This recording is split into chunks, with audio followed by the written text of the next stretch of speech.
Hey, welcome into the Stinkin Truth Podcast. Mark Schlereth alongside Mike Evans. Happy Father's Day. Thank you so much for making us a party today. Please subscribe. Do what it is you do. We would appreciate that. Mike, how are you, buddy? I'm doing great. Yeah, happy Father's Day to all the dads out there. And I got to ask right off the top, explain the T-shirt. That's a Father's Day gift from my youngest daughter, Avery. There we go. Yeah, on Father's Day, she sent me this was her gift to me, a picture of us. She likes to send me pictures of her on shirts as gifts. So anyhow, this was a game. Actually, this game, you asked me about this earlier this morning. You're like, well, is that a Super Bowl? I go, no, this game was a home game. Denver, Chicago, 96 maybe, 97. How are you able to remember that? I just remember her, like, my kids didn't come down on the field very often, very rarely. After Super Bowls, yes, but not during regular season games.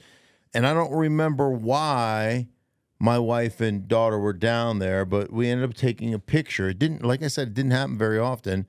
This might be one of the only times they ever came down on the field in a regular season game, maybe the only time. And I just remember the game. They also remember that I had torn a hunk of cartilage in my knee during that game, and obviously I finished the game. Obviously, right? And you know what was crazy? I tore this piece of cartilage. I finished the game, and it was a little tender, but I didn't think it was going to be bad. And then I remember the next day, it was 96 because we were in a townhouse. We rented a townhouse here in Denver, Colorado. And I remember the next day, which is typical, I had to slide down the stairs from our bedroom upstairs. I had to slide down on my butt down the stairs to get to because I couldn't, my knee was so swollen and so bad. So I went into the facility. I think I had surgery either later that afternoon or the next day. So I bet your family can tell some amazing stories when it comes to you dealing with your assorted injuries during your career, the stuff that you put yourself through to get, able to play. Yeah, I know we didn't practice. I know this isn't on your list of things, but I know how you operate. Yeah, it's interesting. How do I operate? What do you? Well, no. What's my agenda? There's no agenda. You're just listening and saying, "Hey, man, this is an interesting conversation." Yeah. And so I appreciate that about you. Like, this was not planned. But I appreciate that about you. Yeah, thank you. So yesterday I spoke at both services at church, and in one service, I think the first service, I was just commenting on, there was a question about injuries and playing through injuries and stuff. And I think you become so singularly focused. Like, there's a certain selfishness that goes to playing, at that level, at any level, really. Obviously you put the team first and you do all those things, but there's a selfishness in you. Like, this is about me, and I got to get this done and this done and this done and this done to be able to compete on Sundays, right? And one of the things that you don't really realize, it was nothing for my wife to get my kids up, to get our kids up. It was nothing like for her to say, okay, kids, come on, we got to go because we don't have anybody to take care of you. And all of us to load up in a car and drive to the surgery center and drop Daddy off at 5 a.m. Daddy's going to have some surgery. We'll come back and pick him up after school. But, think about it. We're here in Denver. We don't have family. We're just here, and my wife is carting me with the 3 kids to the surgery center to drop me off at 5 a.m., to swing back through at 1, got to get me around 1 so that she can go pick the kids up for after school. And there's Dad in the front seat, like, all drugged up on whatever, my knee all hi, Dad. Yeah, hey, Dad. right. So it was like, but you don't think about, I guess the point I was getting to is you don't think about, at the time, you don't think about what you put your family through. Right. You're so focused on, I got to play, I got to do this, I got to do that. And so, I think about this all the time, my mom and dad watching and me being, hurt. And them being up in Alaska and, and there's nothing they can do. And then I'm like calling after the game, are you okay, honey? Yeah. No, I'm fine. I'm just gonna go tomorrow. I'm gonna have surgery, but I'll be back for Sunday's game. It's not gonna be a problem. Don't worry about quick cleanup. Yeah. And so but you don't, like, at the time when you sit back and think about it now, you're like, wow, the sacrifices your family makes so that you can live out your childhood dream there's pretty significant. Well, Trevor Lawrence is certainly living the dream. He got paid a $275 million contract, $200 million of it guaranteed. He ties Joe Burrow for the highest annual per year salary at about $55 million per year for the two of them. Trevor Lawrence where does he fit among your hierarchy of great quarterbacks? Is he a great quarterback? Right. And how do you kind of take your feelings about Lawrence and compare it to this contract? Right. I guess I'm dancing around it. Is he worth the contract? Right. No. It's a great question. This comes from our buddy Joel Klatt, #1 lead college football analyst on Fox. And Joel, I think, introduced us both to this term. Does this guy pass the Confetti test? And the Confetti test is, if you close your eyes, can you imagine him leading his team all the way to the Super Bowl, and the clock strikes zeros and the confetti falls and he is hoisting up the Lombardi trophy as, the starting quarterback / MVP, whatever you want to like this? Can you envision that? And Mike, it's much easier for me to envision Joe Burrow hoisting up a Lombardi trophy and confetti raining down on Joe Burrow than it is for me to do that with Trevor Lawrence. And I like him. I think he's incredibly athletic. I think he's a smart kid. I think he's a really good player. But maybe it's the Jacksonville. Maybe it's my just natural bias to Jacksonville to think that that's not a championship organization.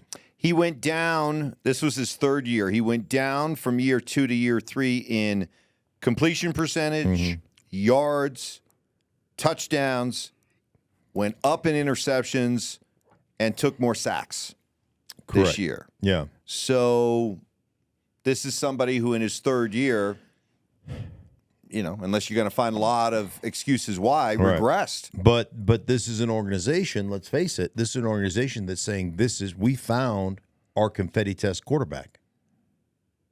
Because otherwise, you know what they would do? They would make him play into his option year, like they've done with Tua.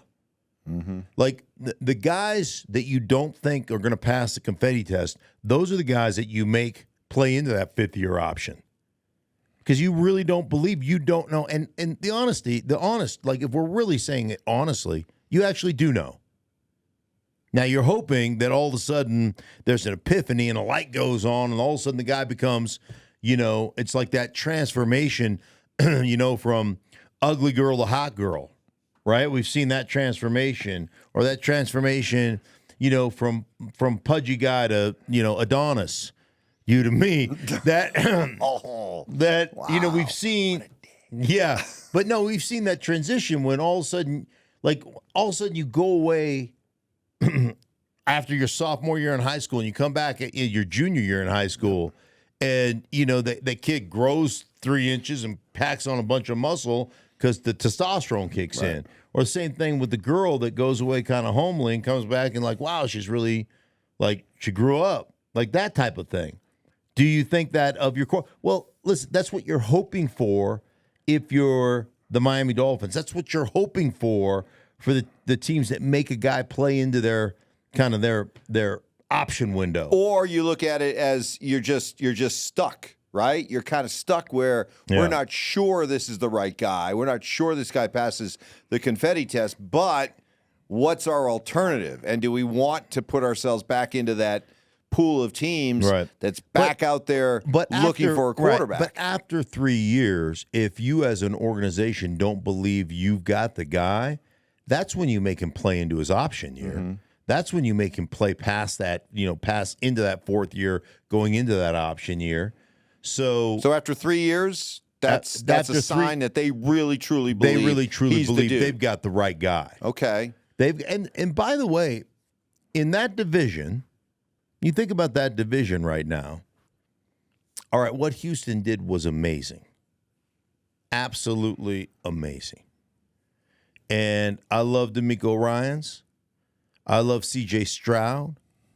I love the effort with which they play, that DeMeco demands of them. I love the accountability factor. I love the way they practice. I've been there at their practice. I love the way C.J. Stroud manages and plays the game. But one disadvantage you have if you're a Houston Texan this year, you ain't sneaking up on anybody. You are not going to sneak up on anybody. Like the verdict is out. You're a damn good team. And so that feels like when that happens to you, there's a bit of a natural regression that could happen. And then, you got Indy in your division. Richardson, what's going to happen there? Mm-hmm. But I think if you're Jacksonville, you're looking at that division as a winnable division, right? You got to be. Got to be. And I think defensively, they're pretty damn good. I think that's what you've got to be banking on, and this is the guy that's going to get us there. This is the guy that is going to take that huge leap in year 4. I mean, there's no reason why he shouldn't, right? No, he's a really talented dude. If you look at everything that you want, all the boxes to check, he's got the talent. Uh-huh. He seems like a good guy. He seems like a leader. He seems like somebody who takes his job seriously. Yeah. So there's really no reason why it shouldn't eventually pop for this guy. I just wish he had more body in his hair. Like his hair's too straight. Too straight? Yeah, that's how. If I grow my hair really long, there should be more body. Like, what does she be like? Palomalo-like? Well, more like Fabio. Fabio? Just some. Like it's just too like hanging out of his helmet and just as straight. I like it to like more volume. More like a baseball player gets a little curl in the end. Yeah. It gets all poofy and stuff. Yeah. I'd like a little bit more of that than just right out there. It looks like straw. His hair looks like straw. Straw. So that's hurting him. Wow. Okay. The overall scheme of things, that's hurting him. That's hurting him. Yeah, that's the straw-like hair. The straw-like, the straightness, just poker straight. Just if he had a little bit more curl at the end of it. I mentioned that he and Joe Burrow are tied for the biggest annual per year salary. Joe Burrow gets T. Higgins back. Higgins, no surprise, signs his franchise tender. But do you see a long-term deal for T. Higgins, or is he just kind of going year to year, and in all likelihood, he's probably moving on to somebody else after this year? Yeah, I feel like, I look at the window, kind of the Bengals window, right? The Joe Burrow window. Now, as far as confetti tests are concerned, I could see confetti tests a lot easier falling on Joe Burrow than I do on Trevor Lawrence. Maybe that's because they've already been there. Right. But at what point do you start looking at the Bengals going, are they really doing what's best for Joe Burrow? Because that guy, remember, he tore his ACL in his rookie year, right? And then he got the crap beat out of him a year ago. Like, I just wonder, like, at some point, does being in shotgun 96% of the game or 97% of the game, and having an offense that is 65, 70% throwing the football, at what point do you start or keep putting him in harm's way to the point where you're not maximizing the window you have with a guy who's an exceptional quarterback? Well, the sign is the first sign that Cincinnati maybe gets it is that they're not giving T. Higgins a long-term deal. That instead of investing in T. Higgins, you're going to be investing in Jamar Chase. Maybe their argument is that, well, we've got Joe Burrow. We're paying Joe Burrow a lot of money. Joe Burrow can make receivers really good, so we can draft and develop receivers. But in the meantime, maybe let's spend more resources on protecting him, on offensive line, or better defense. Is that Yeah. Does this T. Higgins refusal to give him a long-term deal, does this signal that the Bengals are going in this kind of direction, that they maybe do understand they need to do a better job? It's a great point, and maybe that is kind of where they're thinking about going, as long as they spend those resources and do that. My thing is more of a game planning thing, and I realize how good Joe Burrow is, and he really is. Plus, dude, just exudes cool. Right. He just, like, when he walks into the room, the cool factor just right out the. Is that the difference between him and Trevor Lawrence? Because you just said that there you see obvious differences between Burrow and Lawrence. What is it? Well, I just think that Burrow has had a ton of success, but yeah, when you sit down with them both, I mean, they're both great, they're both smart, they're both whatever, but like Burrow just walks in, it just is. There's a cool factor to him. I can't necessarily explain it. Right. It just is. Right. And so, yeah, I'm sure he's one of those guys. Like, I could see Trevor Lawrence bring a lot of energy into the huddle. Like, come on, yeah, we're gonna, like, I could see that happening, like getting excited, and like Josh Allen would feel like Josh Allen to me, like getting in the huddle and like, let's go, wow, headbutt, So I could see that with those two guys, but like Joe Burrow walks in and it's just all like there's a swagger. It's just all ball swagger. Like, sling my testicles up over my shoulders and let's roll. You know what I'm saying? I think he would walk in, he'd just be cool. Like, hey guys, let's roll. Hey guys, yeah, okay. Yeah. All right. Very kind of a Montana Brady, Elway, swagger, bravado. Yeah. Right. Just, we got this. We got this. Okay. Yeah. All right. Well, since we're talking about quarterbacks, AFC quarterbacks, you mentioned Tua. Mm-hmm. If you're the Dolphins, where are you with Tua? Are you looking at Tua like Jacksonville looks at Trevor Lawrence? This is our guy. Let's get him locked in to the deal that all these quarterbacks are signing? Or do we see signs that they're not sure and they're willing to let it play out? I think being not sure was last year. He led the league in yardage. His ability to make great throws and anticipation throws was as good as anybody. Now, they have got just a ridiculous amount of talent, to help him along the way. But I'm actually going to go ahead and say I would be surprised if the Dolphins don't give him a long-term deal. And that would be sooner than later. He may be the next breaking news thing.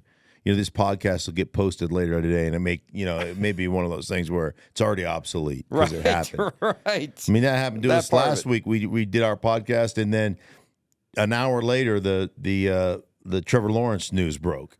And it's too late. You can't go amend it. So yeah, he could be one of those guys that I think they give a long-term, take a long-term stake in. Well, he's going into his 5th year. Yeah. And, you would think coming off a year in which he completed 68% of his passes for 4,600 yards, 28 touchdowns, and 14 picks. Right. What are you waiting for? Right. Because those would seem to be the numbers that would automatically lead to a big contract. The fact that it hasn't. Right.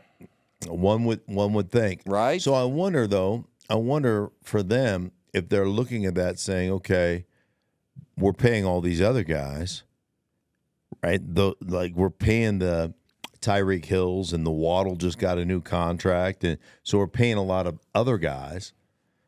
At what point do we look at that and say, well, look at the model in San Francisco and how they're winning with, they were winning with Jimmy Garoppolo. They're winning now with Brock Purdy. Do you look to that direction? I don't know. I think my prediction is they're going to pay him, and they'll pay him, probably before the season starts. Dan Quinn, new coach of Washington Commanders, your buddy, came out and said that Jaden Daniels is doing a really nice job picking everything up. Still has a ways to go, but I'm going to take Michael Penix out of the equation because he figures to be sitting behind Kirk Cousins. But of the other quarterbacks that were drafted in the first round, those other 5, as you go through them, which ones do you see starting the season right away? Which ones do you see perhaps sitting for a little bit? I think Jaden Daniels will start right away. Mm-hmm. I think Caleb Williams will start right away. I think Drake May won't. I think he'll sit. I think J.J. McCarthy will sit initially. Penix will sit, obviously, initially. And I think Bo Nix starts from day one. And this is not just because I live in Denver and not just because Sean Payton is a friend of mine. And not because you had some pretty strong feelings about Russell Wilson this past year? And not because of my strong feelings towards Russ and the way he played. Not personal, just the way he played. Yep. But I think that Bo Nix is in the best situation of any of these rookie quarterbacks to number one, start, and to number two, have success. But he's still a rookie. And you and I, during our radio show, got into this a little bit because while I agree that Russell Wilson isn't the long-term answer in Denver and that Bo Nix is, if you're looking at just who's going to be or who would be the better quarterback for the Broncos this season, I think it would be Russ, because there's got to be an explanation, and I'm sure Bronco fans are wondering about this. Why, for a team that won 8 games last year, do so many people in the NFL world seem to think that this is a team that's going to be lucky to win 4 or 5 games, has one of the worst rosters in the NFL? The Vegas wise guys have them at an over-under at 5.5. So how do you explain that kind of a drop-off from a team that won 8 games? You can't tell me that the losses of Josie Jewell and Lloyd Cushenberry and Jerry Jeudy and Justin Simmons are that monumental to overcome. I think it seems to be pretty easy. The football world out there seems to believe that they're going to be worse off without Russell Wilson than they will be with Bo Nix for 1 year. Yeah, that's exactly. I mean, that's exactly the conclusion that you draw, and the conclusion that I draw is most of those people are stupid. That think that way. So they're stupid. I'm stupid. Right. You're dumb. You guys are stupid. You're fat, and you should be sick about it. Like that's how I feel about you. I think it's a really interesting. Like it's an interesting conversation to have, because I think the narrative out there was, hey, Russ played really good last year. And then when you look at the numbers, 26 touchdowns versus 10 picks? 8 picks, I think. 8 picks, yeah. 8 picks, 26 touchdowns versus 8 picks, a high completion percentage, all those things. And you're like, wow, statistically, he's really good. But then when you start looking at the percentage of the 45 sacks given up go directly to him, his propensity to roll out of the pocket and try to make something happen on the fly. How many of those plays are broken plays, and they're broken because that's the choice he made as opposed to throwing the first guy that was there? So you start to look at it from a different perspective when you really study the film, and you see how many missed passes. I'm going to let you in on a little NFL secret. All right? So the game, people say, hey, the game passed you by, or the game has changed. It's different from when you were playing, this, that, and the other. I get that. I get all that stuff.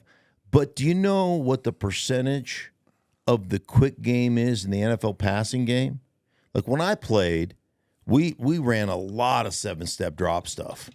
A lot of 7-step drop.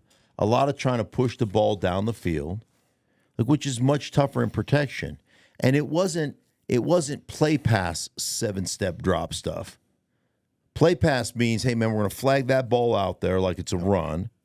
Now what we're going to do is we're going to keep 5 offensive linemen. We're going to keep 2 tight ends in. We may even keep a back in, right? So we're going to have a 2-man route combination or a 2-man route combination with a back leaking out in the flat.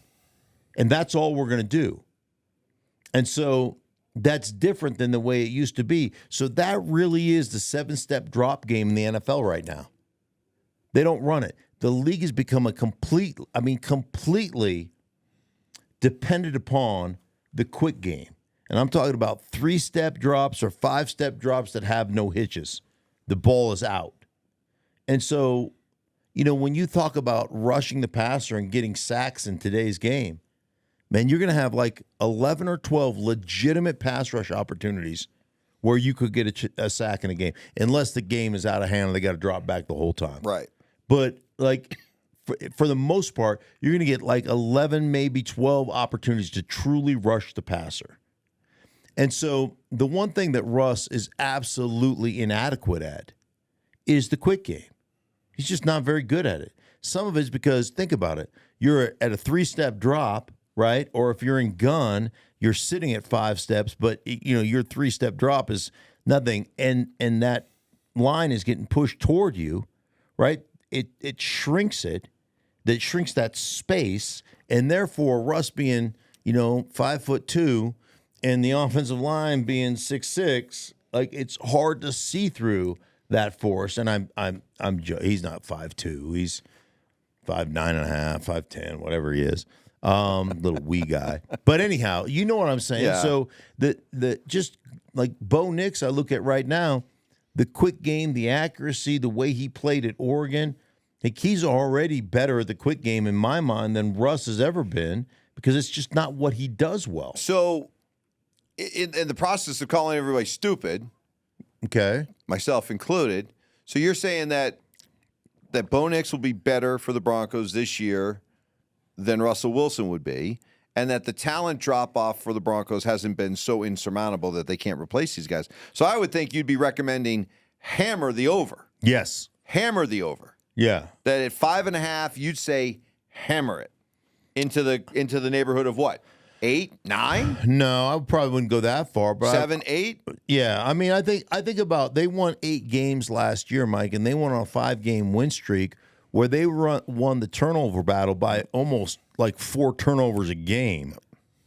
Like there are more games they won in spite of Russell than they did because of Russell.